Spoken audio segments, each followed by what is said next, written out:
Hello everyone, welcome back to my channel learn with Rashmi. आज इस video में हम चैप्टर 2 एफडब्ल्यू टेलर की केस स्टडीज़ को सॉल्व करेंगे। फियोल की केस स्टडीज़ मैं ऑलरेडी सॉल्व कर चुकी हूँ, चैनल पर अपलोडेड है, आप चाहें तो देख सकते हैं।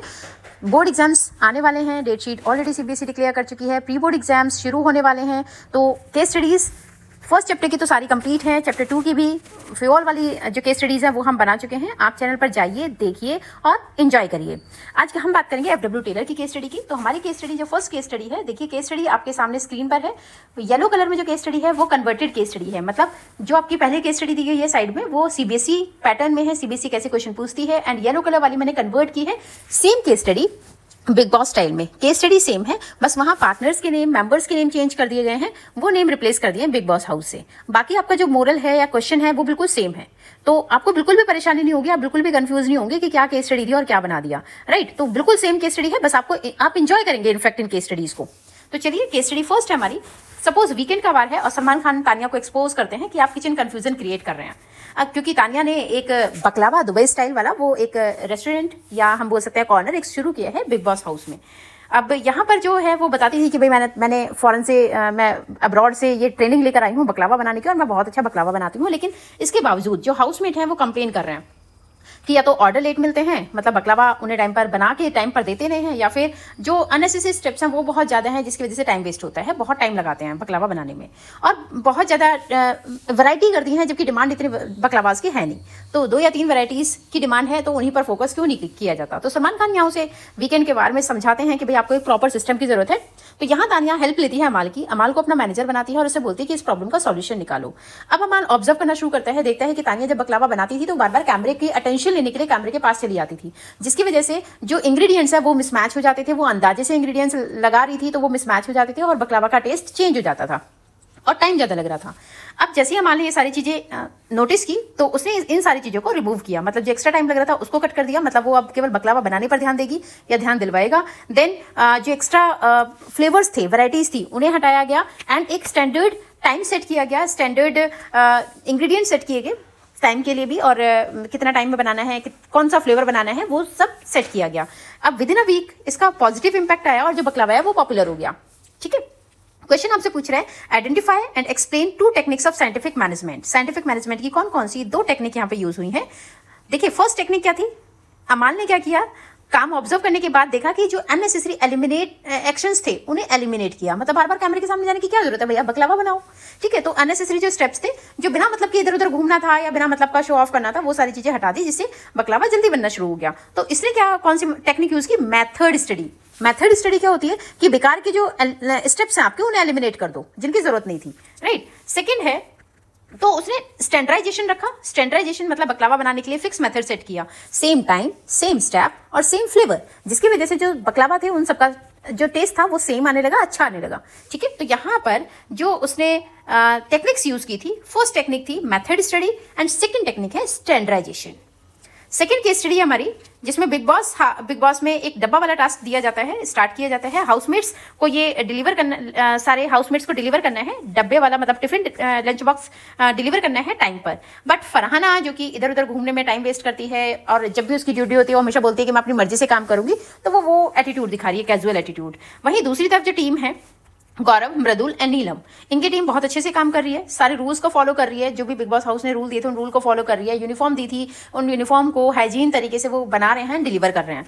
अब यहाँ पर जो अभिषेक है उनका फ्रेंड, वो अपनी टीम को सजेशन देता है कि भाई जो हमारा खाना बचे जाएगा ना हम उन्हें डोनेशन बॉक्स में रखेंगे और डोनेट करेंगे गरीब लोगों को। ठीक है, तो एक सजेशन भी दिया और उस सजेशन को ये लोग फॉलो कर रहे हैं। तो बिग बॉस ने उसे अप्रिशिएट किया कि भैया आपने अपना टास्क तो कंप्लीट कर रहे हो और साथ में आपने इनिशिएटिव लिया है और सोसाइटी के बारे में आप सोच रहे हैं। अब यहाँ पर क्वेश्चन है state 1 principle of Fayol and 1 characteristics of management. तो यहाँ फियोल का प्रिंसिपल पूछा गया है और एक कैरेक्टरिस्टिक्स पूछी गई है मैनेजमेंट की, और हमें 2 वैल्यूज भी बतानी है। 2 वैल्यूज बतानी है कि केस स्टडी से कौन सी 2 वैल्यूज कम्युनिकेट हो रही हैं। देखिए प्रिंसिपल ऑफ मैनेजमेंट, अगर हम फियोल की बात करें, फियोल की, तो यहाँ पर कौन सा प्रिंसिपल ऑफ मैनेजमेंट फॉलो किया जा रहा है, डिसिप्लिन। देखिए क्वेश्चन में सीधे सीधे बोल रहे हैं कि वो अपना टास्क को कंप्लीट कर रहे हैं, यूनिफॉर्म पहन रहे हैं, हाइजीन तरीके से बना रहे हैं, रूल्स को फॉलो कर रहे हैं। तो यहाँ पर क्या था प्रिंसिपल, डिसिप्लिन। ठीक है, जबकि फरहाना इन सारे रूल्स को फॉलो नहीं कर रही थी। राइट। नेक्स्ट कैरेक्टरिस्टिक्स पूछी गई है, तो कैरेक्टरिस्टिक्स क्या है? Group activity. नीलम उनकी टीम की नहीं है, फिर भी उनके साथ मिलकर काम कर रही है, ठीक है। तो ये ग्रुप एक्टिविटी, सारे मिलकर आपस में काम कर रहे थे, तो ये ग्रुप एक्टिविटी को शो कर रहा है। अगर हम वैल्यूज की बात करें तो 2 वैल्यूज है हमारी। फर्स्ट है सोशल रिस्पॉन्सिबिलिटी, क्योंकि उन्होंने लेफ्ट ओवर फूड को डोनेट करने का डिसीजन लिया। नेक्स्ट था डिसिप्लिन, वो रूल्स को फॉलो कर रहे हैं और रूल्स को फॉलो करके अपने टास्क को कंप्लीट कर रहे हैं। तो फरहाना ने डिसिप्लिन ब्रेक किया, लेकिन दूसरी टीम ने यूनिटी भी दिखाई, डिसिप्लिन दिखाई और सोशल रिस्पॉन्सिबिलिटीज को फॉलो किया, राइट। नेक्स्ट केस स्टडी की तरफ चलते हैं। नेक्स्ट केस स्टडी है बिग बॉस हाउस ने प्लान किया है कि वीकेंड के वार पर एक मेगा स्टेज परफॉर्मेंस टास्क रखा जाएगा, जिसमें टीम के 10 प्रीफिक्स बनाए गए हाउसमेट्स को। अब इनमें थी नीलम, तानिया, गौरव, मृदुल, ठीक है, इनको प्रीफिक्स बनाया गया। अब बिग बॉस का बजट कम करने के लिए बिग बॉस ने डिसाइड किया कि भाई जो भी आप डेकोरेशन करेंगे स्टेज की, वो रिसाइकल्ड वेस्ट से करेंगे।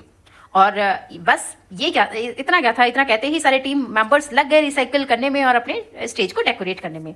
तो यहाँ उन्होंने अपनी क्रिएटिविटी दिखाई और स्टेज को डेकोरेट किया। अब यहाँ पर आपसे पूछा गया है कि कौन सा जो प्रिंसिपल है वो उन्होंने यूज किया और कौन कौन से फीचर्स है मैनेजमेंट के, या कौन सी 2 वैल्यू हैं जो कन्वे की।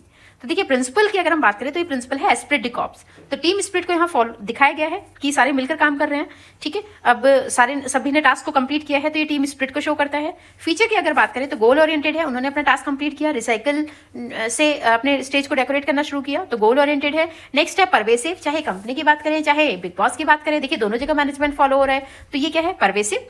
वैल्यूज की अगर हम बात करें कौन कौन सी 2 वैल्यूज कन्वे की गई हैं, तो फर्स्ट है यूनिटी, सबने एक टीम बनाकर काम की है, तो वो क्या है? यूनिटी। सेकंड है कोऑपरेशन, सबने एक दूसरे को सपोर्ट किया है और साथ मिलकर काम कर रहे हैं, तो ये हो गया cooperation. Next case study question number 4, उसकी तरफ चलते हैं। बिग बॉस ने स्टार्ट किया है एक सस्टेनेबिलिटी टास्क और हाउसमेट्स को बैग बनाना है, फोल्डर बनाना है पुराने कपड़ों की हेल्प से।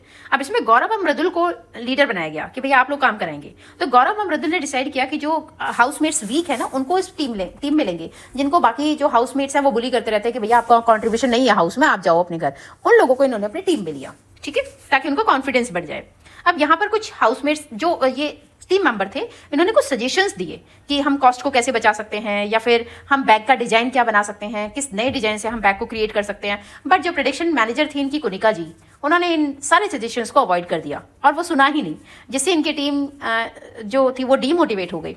अब यहाँ पूछा गया है कि विच प्रिंसिपल इज वायलेटेड, कौन से प्रिंसिपल को वायलेट किया गया या कौन कौन सी 2 वैल्यूज कम्युनिकेट की गई। देखिए जो प्रिंसिपल वायलेट किया गया वो उनके सजेशन को ना मानना, तो इसे हम क्या बोलेंगे? इनिशिएटिव। आपके टीम मेंबर्स आपको सजेशन दे रहे थे लेकिन आपने इग्नोर कर दिया, तो वो था इनिशिएटिव, उसको वायलेट किया गया है। अब वैल्यूज की अगर हम बात करें तो देखो उन्होंने वीक हाउसमेट्स को अपनी टीम में लिया उनके मोरल बूस्ट करने के लिए ना, तो ये हेल्प कर रहे थे वीक हाउसमेट्स की। अगर हम कंपनी की बात करें तो कंपनी में सेम केस स्टडी में क्या जा रहा है कि वो हेल्प कर रहे हैं पुअर लोगों की, ठीक है, गरीब लोगों की हेल्प कर रहे हैं, उन्हें डोनेट करके बैग्स को। तो सेकंड थिंग इन्होंने क्या किया, एनवायरमेंट को प्रोटेक्ट कर रहे हैं, क्योंकि कपड़े का यूज कर रहे हैं वो पुराने कपड़ों का, तो रिसाइकलिंग प्रोसेस जा रहा है। तो अगर हम वैल्यूज की बात करें तो एनवायरमेंट प्रोटेक्शन की वो केयर कर रहे हैं। देन अगर हम इसे सिंपल लाइन में समझना चाहे तो कुनिका जी ने सजेशंस को इग्नोर किया, जिससे इनिशिएटिव वायलेट हुआ, लेकिन टास्क में एनवायरमेंट और सोशल हेल्प इन वैल्यूज को प्रमोट किया जा रहा है।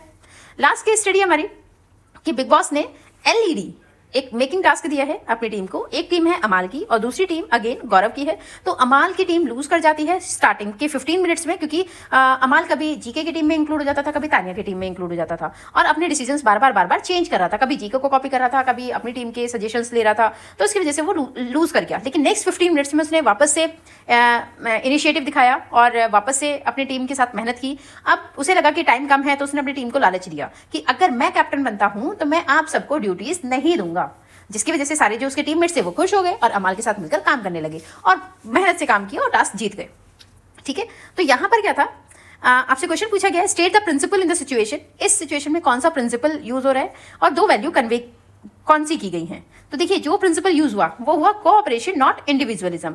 अमाल लीडर है, उसने वर्कर से डबल मेहनत करा ली। पहले मेहनत तो उसने वेस्ट करा दी, कभी इधर फ्लिप हो रहा था बार बार, तो वो तो फ्लॉप हो गया उसका। सेकंड में जब उसने नेक्स्ट 15 मिनट्स में मेहनत की तो उसने कमिटमेंट किया, ठीक है, अपने टीममेट्स के साथ कि भाई अगर मैं कैप्टन बनता हूं तो मैं आपको ड्यूटी नहीं दूंगा, तो कमिटमेंट किया उसने, ठीक है। तो यहाँ पर उसने क्या किया, कोऑपरेशन नॉट इंडिविजुअलिज्म, कोऑपरेट करके काम कर रहा है वो अपनी टीम के साथ। तो अगर हम वैल्यूज की बात करें तो फर्स्ट वैल्यू थी हार्ड वर्क, जिसमें वर्कर्स ने डबल मेहनत की टास्क में। पहली मेहनत अमाल की वजह से मेहनत बेकार हुई और सेकंड में फिर उन्होंने दोबारा मेहनत की, तो हार्ड वर्क उन्होंने दिखाया। नेक्स्ट ऑनेस्टी, अमाल ने प्रॉमिस किया है कि वो टीम जैसे ही कैप्टन बनता है हाउस का वो उन्हें ड्यूटी नहीं देगा और अब वो ड्यूटी नहीं दे रहा है, तो वो ऑनेस्टी वो दिखाई उसने, ठीक है। तो यहाँ पर देखिए मैनेजर और वर्कर, कंपनी की अगर मैं बात करूँ तो मैनेजर और वर्कर दोनों एक दूसरे के साथ मिलकर काम करें तो उसे हम बोलते हैं कॉपरेशन, नॉट इंडिविजुअलिज्म। ये थी हमारी आज की केस स्टडीज। आई होप आपको केस स्टडी समझ में आई होंगी। केस स्टडी अच्छी लगी हो तो वीडियो को शेयर करिए अपने दोस्तों के साथ, अपने क्लासमेट्स के साथ, या किसी ऐसे बच्चे के साथ जो क्लास 12th में है, जो केस स्टडीज के नाम से बिल्कुल घबरा जाता है या एक डर बैठा हुआ है केस स्टडीज का कि कैसे केस स्टडीज को समझना है, कैसे उन्हें सॉल्व करना है। उन बच्चों के साथ आप शेयर करिए इन केस स्टडीज को। आई होप बोर्ड एग्जाम्स से पहले आप प्री बोर्ड में अपना रिजल्ट देख लेंगे कि आप बहुत अच्छे से केस स्टडीज को सॉल्व कर रहे हैं और आंसर्स को दे रहे हैं। आपके टीचर्स भी सरप्राइज हो जाएंगे कि अच्छा ये बच्चा पहले जो नहीं इनिशिएटिव लेता था अब आजकल इनिशिएटिव ले रहा है, क्वेश्चंस को सॉल्व कर रहा है और मार्क्स अच्छे लेकर आ रहा है। आपका भी कॉन्फिडेंस बूस्ट होगा। मिलेंगे नेक्स्ट वीडियो में नेक्स्ट केस स्टडी के साथ। तब तक के लिए जय हिंद, जय भारत।